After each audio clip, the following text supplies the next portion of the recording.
Hello everyone, how are you all? I hope you all are well and good. So students, this is third part of second lesson in civics of class 8th which name is Understanding Secularism. तो students, अगर आपने अभी तक मेरे channel को subscribe नहीं किया है तो जल्दी से कर लें ताकि आने वाली सभी वीडियोज़ की अपडेट्स आपको टाइम पर मिल जाए। एंड वीडियो को कंप्लीट देखें और कमेंट बॉक्स में कमेंट भी जरूर करें कि आपको सब अच्छे से समझ आ रहा है। Let's start our chapter. इस लेसन की हम इससे पहले 2 पार्ट्स कंप्लीट कर चुके हैं। यदि अभी तक आपने वो नहीं देखे हैं तो चैनल की प्लेलिस्ट में जाकर आप देख सकते हो और डिस्क्रिप्शन बॉक्स में भी लिंक दिया जाएगा, आप चाहे तो वहाँ से भी देख सकते हो। तो हम बुक पेज नंबर 21 कर रहे हैं। यहाँ एक बच्चे द्वारा बनाई गई ड्राइंग है जिसमें सभी धर्म को दिखाया गया है। एंड आज का जो हमारा टॉपिक है वो है व्हाट इज इंडियन सेकुलरिज्म, कि भारतीय धर्मनिरपेक्षता क्या है। तो देख लेते हैं क्या है Indian secularism. The Indian Constitution mandates that the Indian state be secular. According to the Constitution, only a secular state can realize its objectives to ensure the following. तो भारतीय संविधान में कहा गया है कि भारतीय राज्य धर्मनिरपेक्ष रहेगा, मतलब भारत जो है किसी भी धर्म को इम्पोर्टेंस नहीं देगा, उसके लिए सब धर्म क्या होंगे, बराबर होंगे। और हमारे संविधान के अनुसार केवल धर्मनिरपेक्ष राज्य ही अपने उद्देश्य को साकार करते हुए निम्नलिखित बातों का क्या रखेगा, ध्यान रखेगा, जो कि नीचे दी गई है। देख लेते हैं। Point number 1 is that one religious community does not dominate another. तो कोई भी एक धार्मिक समुदाय किसी दूसरे धार्मिक समुदाय को ना दबाए। Point number 2 is that some members do not dominate other members of the same religious community. तो कुछ लोग अपने ही धर्म के अन्य सदस्यों को न दबाएं। And point number 3 that the state does not enforce any particular religion nor take away the religious freedom of individuals। तो राज्य ने न तो किसी खास धर्म को थोपेगा और न ही लोगों की धार्मिक स्वतंत्रता को छीनेगा। तो ये अच्छी बात है। The Indian state works in various ways to prevent the above domination. तो इस तरह के दबदबे को रोकने के लिए भारतीय राज्य कई तरह के काम करता है। First, it uses A strategy of distancing itself from religion. तो इसका पहला तरीका यह है कि वह खुद को धर्म से क्या करता है, दूर रखता है, अलग रखता है। The Indian state is not ruled by a religious group. और जो भारतीय राज्य है वो किसी एक धार्मिक ग्रुप के द्वारा नहीं चलाया जाता। And not does it support any one religion. और ना ही वो किसी एक रिलीजन को सपोर्ट करता है या बढ़ावा देता है, या हम कहेंगे कि समर्थन करता है। In India government spaces like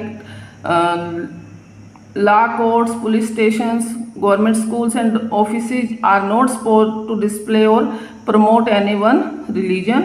तो भारत में जो कोर्ट है या पुलिस स्टेशन है या कोई भी गवर्नमेंट हॉस्पिटल है या ऑफिस है, कहीं भी किसी खास धर्म को बढ़ावा नहीं दिया जाता और ना ही उसके प्रदर्शन की अपेक्षा की जाती है। तो ये अच्छी बात है कि इंडिया में इस तरीके से किसी एक धर्म को बढ़ावा देकर किसी बाकी दूसरे सभी धर्मों के साथ डिस्क्रिमिनेशन नहीं किया जाता।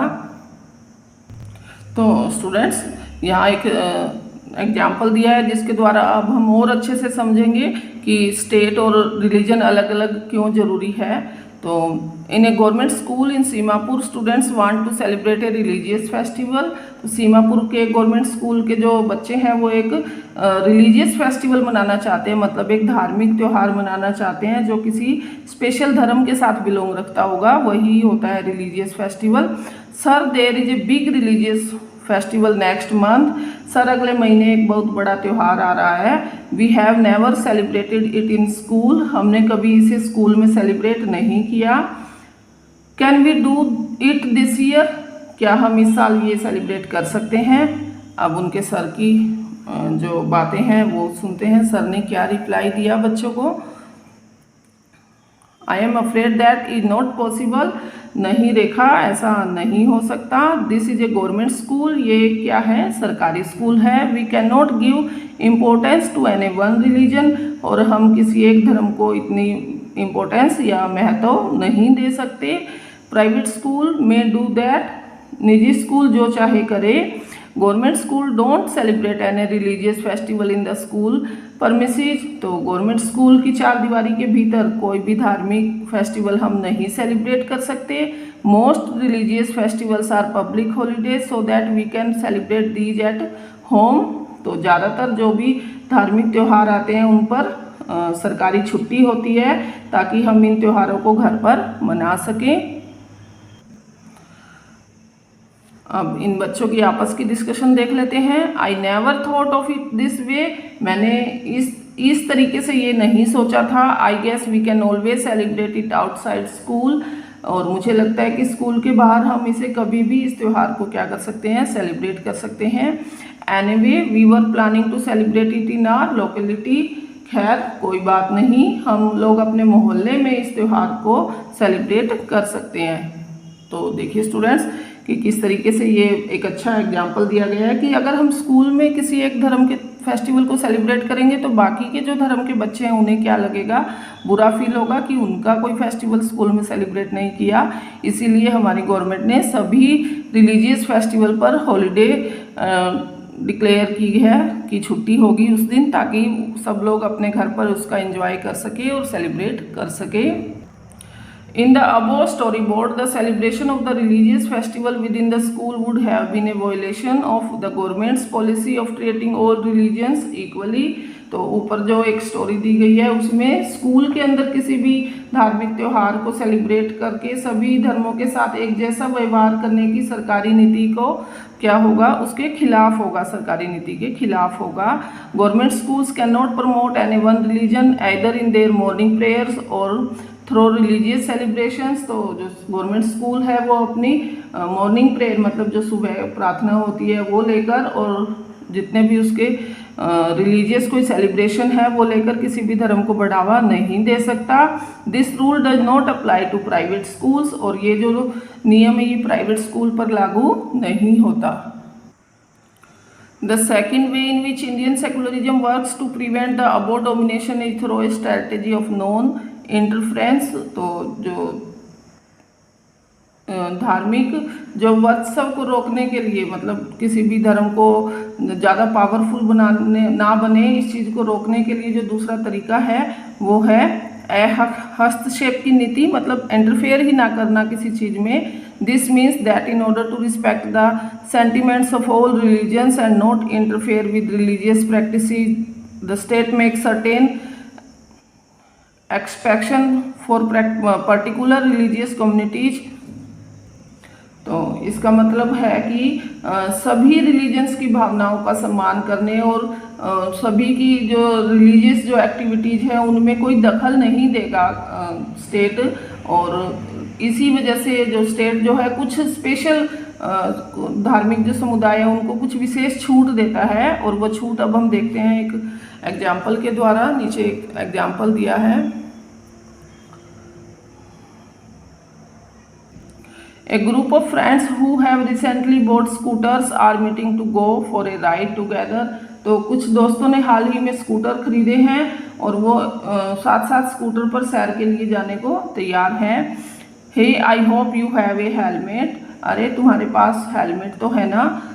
You know the law in Delhi requires that you wear one.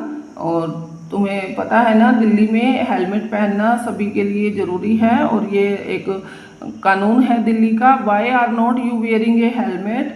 फिर तुमने हेलमेट क्यों नहीं पहना। Do you want to be fine. क्या तुम जुर्माना भरना चाहोगे। अब इधर देखते हैं। Don't worry I will not be fine.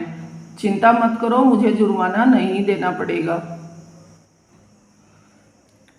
Hey Paramjeet why want you be fine. अरे परमजीत तुम पर जुर्माना क्यों नहीं होगा या तुम्हें जुर्माना क्यों नहीं देना पड़ेगा।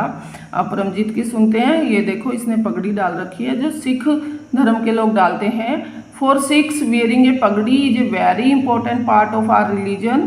तो देखो, पगड़ी पहनना सिख धर्म का एक महत्वपूर्ण पार्ट है। The government can not force me to wear a helmet, और सरकार मुझे फोर्स नहीं कर सकती हेलमेट पहनने के लिए, क्योंकि पगड़ी पहनने के बाद हेलमेट तो आएगा नहीं सर पर, और इनके रिलीजन में ये ज़रूरी है पगड़ी पहनना, तो इसीलिए सरकार ने इन्हें छूट दी है कि ये अगर हेलमेट ना भी पहने तो इन्हें कोई जुर्माना नहीं देना पड़ेगा।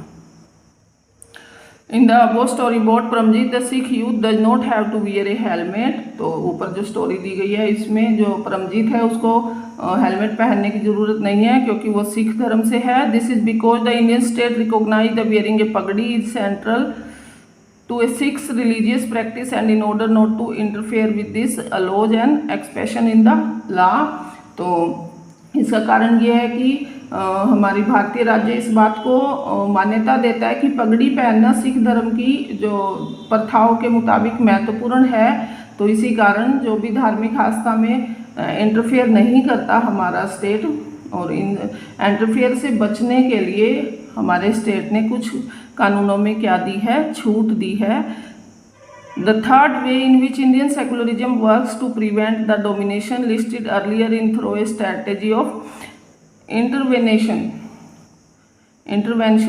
तो जो धार्मिक वर्चस्व को रोकने के लिए भारतीय धर्मनिरपेक्षता का जो तीसरा तरीका है वो है इंटरफेयर करना, मतलब हस्तक्षेप करना। You read earlier in this chapter about untouchabilities. तो इस अध्याय में आपने अभी पहले पढ़ा था छुआछूत के बारे में। This is a good example where members of